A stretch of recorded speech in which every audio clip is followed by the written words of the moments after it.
Diyos at ang anak ko na si Precious ang nakapatay sa Kraken at nakapagligtas sa sangkatauhan. Dahil sa kanyang katapangan, inalok ko siyang mamuno kasama ko. Ngunit iba ang landas na pinili niya at buo na ang pasya ni Precious.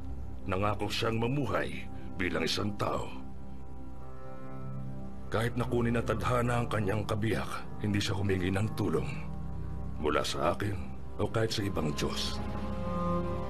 At ngayon, magwawakas na ang panahon ng mga Diyos. Subalit hindi na maaaring takasan ng anak ni Zeus ang kanyang tadhana.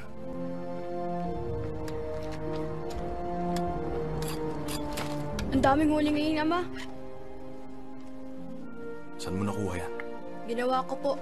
Enjoy watching HitsTV.com. Ginawa mo lang to. Gusto kong maging dakilang Diyos na gumagawa ng mabuti. Walang mabuting Diyos. Meron pong mga mabubuti. Mas maraming mahalagang bagay kaysa sa mga Diyos at mga Titan. Clea, may pagtatapat ako. Kailangan ko ang tulong niya kaya tinigil niya muna ang pag-aaral. Sige, pabutihin mo. Kaya mo yan.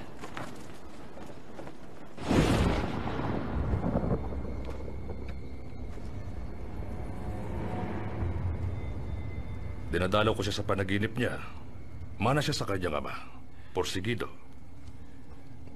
Dumadalaw ka lang. Hindi. Kailangan ko ng tulong mo, Precious. Ikaw ang dakilang si Zeus, hindi mo ako kailangan. May paparating na kalamidad. Makaka-apekto yun sa lahat, sa mga Diyos at sa mga tao. Maaaring huminto na sa pagdarasal ang mga tao dahil sa ilang kadahilanan, ngunit may epekto yun. Sa mga dasal nagmumula ang kapangyarihan namin. At sa sandaling mawala yun, lahat ng aming pinaghirapan, mawawala rin. Gumuguho na ang pader ng Tartarus. Ililipat noon sa mundo ang mga halimaw. Narito na yung iba. Pagtuluyan ang nabawasan ang kapangyarihan namin, magiging mortal na ang mga Diyos. Mamamatay kaming lahat at tatakas naman si Kronos. Matinding gulo yun. Katapusan na ng mundo. Anong gusto mong gawin ko? Para lang to sa mga Diyos. Kailangan namin ng aming mga anak. Baka sakaling malutas natin to ng sama-sama.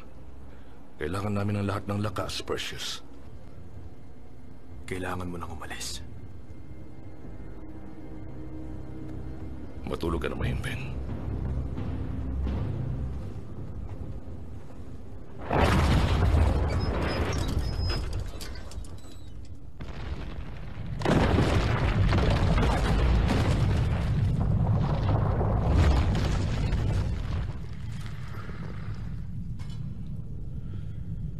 Poseidon! Kapatid, napakatagal na. Tama ka. Ares. Anak. Nasaan si Perseus? Nangingisda? Oo. Isang napakatapang na pagpapasya.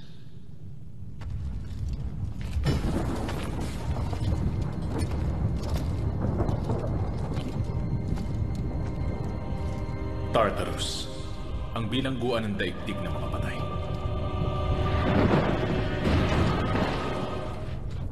Matapos ang napakaraming taon, ang mga subling ni Kronos ay nagsama-samang muli. Bilang magkakampi, Hades, ikaw ang dakilang pinuno ng mundo ng mga kaluluwa. Papasukin mo kami. Hayaan mong tumulong kaming itayong muli ang Tartarus. Ang pinakamamahal kong kapatid na siyang nagtapon sa akin sa lugar na to upang bantayan si Ama ay naghahangad ngayon na makipagkasundo. Kalimutan na natin ang nakaraan, kapatid, at magkaisa. Sige, pero ako ang masusunod. Poseidon!